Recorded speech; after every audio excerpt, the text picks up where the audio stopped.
राजस्थान में आज से विधानसभा सत्र की शुरुआत हुई। राजस्थान की गहलोत सरकार आज विधानसभा में विश्वास प्रस्ताव पेश करेगी। सीएम अशोक गहलोत ने कांग्रेस से नाराज विधायकों से पिछली बातें भुलाकर एक साथ आने की अपील की। राजस्थान विधानसभा में गहलोत सरकार के खिलाफ बीजेपी अविश्वास प्रस्ताव लाएगी।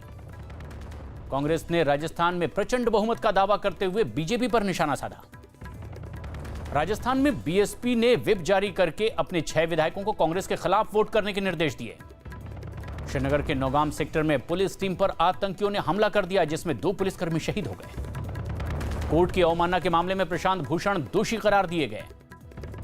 24 घंटे में 64,000 से ज्यादा कोरोना मरीज सामने आए, जिसके बाद देश में मामले 64 लाख के पार हो गए। पिछले 10 दिन में 24 घंटे के अंदर दुनिया में सबसे ज्यादा मरीज भारत से मिले। श्वेता सिंह ने लोगों से प्रार्थना करने के लिए कहा है, जिससे उनके भाई सुशांत को इंसाफ मिल सके। सुशांत केस में सीबीआई जांच की मांग उठाने पर शिवसेना नेता संजय राउत ने मुंबई पुलिस पर भरोसा रखने की बात कही। सुशांत केस में 2 महीने बीत जाने पर भी कार्रवाई आगे न बढ़ने पर बीजेपी ने सवाल खड़े किए। पीएम मोदी 15 अगस्त पर हर नागरिक का डिजिटल हेल्थ कार्ड योजना की घोषणा कर सकते हैं। 15 अगस्त को लाल किले से पीएम मोदी नए आर्थिक पैकेज का ऐलान भी कर सकते हैं। ऑस्ट्रेलिया के प्रधानमंत्री स्कॉट मॉरिसन ने स्वतंत्रता दिवस पर भारत को बधाई दी। कोरोना की वजह से करीब 5 महीने से बंद वैष्णो देवी की यात्रा 16 अगस्त से शुरू हो जाएगी। बेंगलुरु में 11 अगस्त को हुई हिंसा के मामले में 60 और लोगों को पकड़ लिया गया, जिसके बाद इस केस में अब तक 206 लोग गिरफ्तार हो चुके हैं। पूर्व पीएम एच डी देवगौड़ा ने कहा है कि बेंगलुरु हिंसा में आरोपियों पर ही कार्रवाई हो, बाकियों को परेशान ना किया जाए। इजराइल और यूएई के बीच ऐतिहासिक शांति समझौते की जानकारी अमेरिकी राष्ट्रपति ट्रंप ने दी।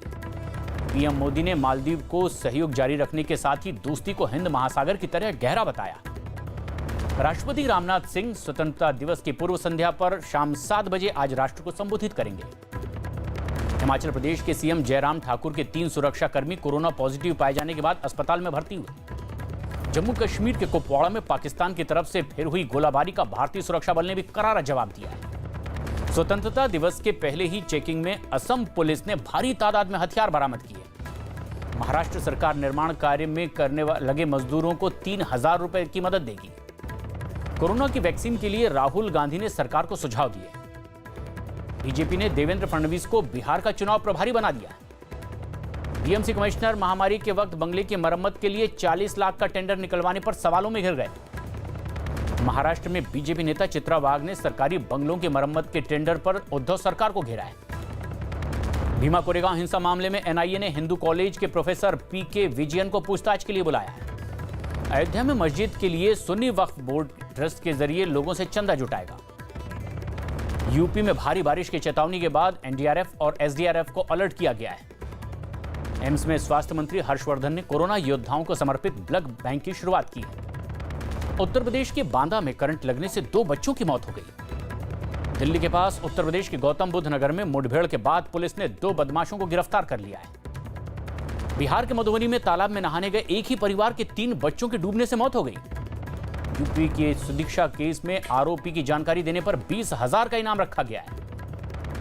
लखनऊ में सिपाही का 2 युवकों को पीटने का वीडियो वायरल हुआ है। लखनऊ में मुठभेड़ के बाद एक इनामी बदमाश को गिरफ्तार कर लिया गया है। यूपी के हापुड़ में हाईवे पर अचानक एक कार में आग लग गई, जिसके सवार लोगों ने शीशा तोड़कर अपनी जान बचाई। 15 अगस्त पर सीएम नीतीश कुमार बिहार में नियोजित शिक्षक शब्द हटाने का ऐलान कर सकते हैं, जिससे टीचरों को फायदा होगा। बिहार के मुजफ्फरपुर में तस्करी करके लाए गए 10 बच्चों को छुड़ाया गया है। आगरा में ट्रैक्टर वालों ने डीजल लेने के बाद पैसे मांगने पर पेट्रोल पंप पर ही फायरिंग कर दी। मध्य प्रदेश के बैतूल में करीब 50 साल पुरानी इमारत अचानक गिर गई है। जर्जर इमारत पहले ही खाली करा ली गई थी। मध्य प्रदेश के खरगोन में पुलिस ने अवैध हथियारों के साथ 6 आरोपियों को पकड़ लिया है। यूपी के गाजीपुर में कुछ महिलाओं ने प्रदर्शन कर शराब दुकानों को बंद करने की मांग की। उत्तर प्रदेश के संभल में एक दरोगा को 25,000 रुपए रिश्वत लेते रंगे हाथों पकड़ा गया। मौसम विभाग ने मध्य प्रदेश में 8 जिलों में आज भी भारी बारिश की आशंका जताई। हरियाणा में अगस्त के महीने में अब तक सामान्य से 52% कम बारिश हुई है। नेपाल सरकार ने भारत से बातचीत के जरिए ही सीमा विवाद सुलझाने का दावा किया। उत्तर प्रदेश के बुलंदशहर में छात्रा सुदीक्षा भाटी की संदिग्ध हालत में हुई मौत से नाराज लोगों ने ग्रेटर नोएडा में कैंडल मार्च निकाला। छत्तीसगढ़ के दंतेवाड़ा में 16 नक्सलियों ने पुलिस के सामने सरेंडर किया, जिनमें से 3 इनामी नक्सली भी शामिल हैं। मौसम विभाग ने हिमाचल प्रदेश के शिमला समेत कई और इलाकों में अब कुछ दिनों तक भारी बारिश का अनुमान जताया है। लखनऊ में पुलिस ने मुठभेड़ के बाद एक इनामी बदमाश को गिरफ्तार कर लिया। यूपी के कानपुर में बारिश के बाद लोगों के घरों में पानी घुस गया, जिससे उनकी परेशानी और बढ़ गई। महाराष्ट्र के गढ़चिरौली में नक्सली हमले में एक पुलिसकर्मी शहीद हो गया। मौसम विभाग ने 4 दिन तक गुजरात के कई हिस्सों में भारी बारिश की चेतावनी जारी की। उत्तराखंड के चंपावत में चट्टान गिरने से हाईवे बंद हो गया है। उत्तराखंड के पिथौरागढ़ में पानी के तेज बहाव की चपेट में आने से एक लड़के की मौत हो गई। गुजरात के बनासकांठा में पानी के तेज बहाव में ट्रक बह गया, वहां मौजूद लोगों ने इन लोगों को बचाया। हिमाचल के मंडी में बुलडोजर ने 3 गाड़ियों को टक्कर मार दी, जिसमें 2 की मौत हो गई। मुंबई एयरपोर्ट पर विदेश से आने वाले यात्रियों को उड्डयन मंत्रालय ने क्वारंटीन के नियमों में छोड़ दी है। पटना में पूर्व आईएएस अफसर मनोज श्रीवास्तव की कोरोना की वजह से मौत हो गई। सीबीएसई 10वीं और 12वीं के कंपार्टमेंट की परीक्षाएं सितंबर में करवा सकती है। कोरोना मुक्त रह चुके मिजोरम में अब कोरोना के मामले बढ़कर 657 हो गए हैं। केरल विमान हादसे की जांच 5 सदस्यों की टीम करेगी, जो 5 महीने में अपनी रिपोर्ट सौंपेगी। जम्मू कश्मीर के सभी जिलों में रविवार से धार्मिक जगह खोल दिए जाएंगे। बिहार सरकार कोरोना की वजह से जान गंवाने वालों के परिवार को आर्थिक मदद का ऐलान कर सकती है। हिमाचल प्रदेश के सिरमौर में बस के खाई में गिरने से ड्राइवर की मौत हो गई, 2 लोग घायल भी हुए। उत्तर प्रदेश के डीजीपी ने 15 अगस्त के लिए होटल और गाड़ियों की चेकिंग के साथ ड्रोन की उड़ानों पर भी नजर रखने के निर्देश दिए। एनआईए ने आतंकी फंडिंग मामले में बारामूला में छापेमारी की है। हरियाणा के रोहतक में एक गोदाम में करीब 2500 शराब की पेटियां बरामद की गई। कोरोना वैक्सीन पर रूस के मदद के प्रस्ताव को अमेरिका ने ठुकरा दिया है। कोरोना वैक्सीन बनाने के नियमों के उल्लंघन का आरोप लगाने वाले एक डॉक्टर ने इस्तीफा दे दिया। न्यूजीलैंड ने कोरोना मरीज बढ़ने पर ऑकलैंड में 12 दिन के लिए लॉकडाउन बढ़ा दिया है। 15 अगस्त को अमेरिका में टाइम्स स्क्वायर पर पहली बार तिरंगा फहराया जाएगा। WHO के वैक्सीन पर सवाल उठने पर रूस ने कहा है कि हमारे आगे रहने से कुछ साथी घबरा गए हैं।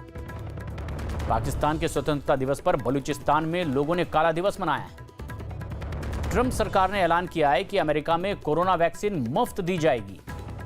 राष्ट्रपति ट्रंप ने हांगकांग में एक चर्चित पत्रकार की गिरफ्तारी को भयानक बताया है। फिलीपींस ने कोरोना के मरीजों के इलाज के लिए रूस से टीके लेने का फैसला किया है।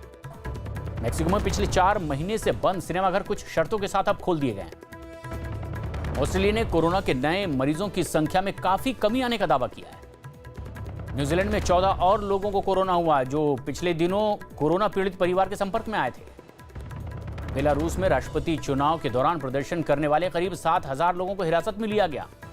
इजराइल ने बैलिस्टिक मिसाइल का सफल परीक्षण कर लिया है। गेमिंग ऐप लोको ने दावा किया है कि पिछले 3 महीने में भारत के अंदर उनके यूजर्स की संख्या 6 गुना बढ़ गई है। हैदराबाद पुलिस ने ऑनलाइन गेम के जरिए 2 लोगों से धोखाधड़ी करने के आरोप में एक चीनी नागरिक समेत 4 को गिरफ्तार कर लिया है। मारुति ने दावा किया है कि उनके ऑल्टो कार की बिक्री रिकॉर्ड 40 लाख के पार हो गई है। खुदरा महंगाई दर जुलाई में बढ़कर के 6.93% पर पहुंच गई है।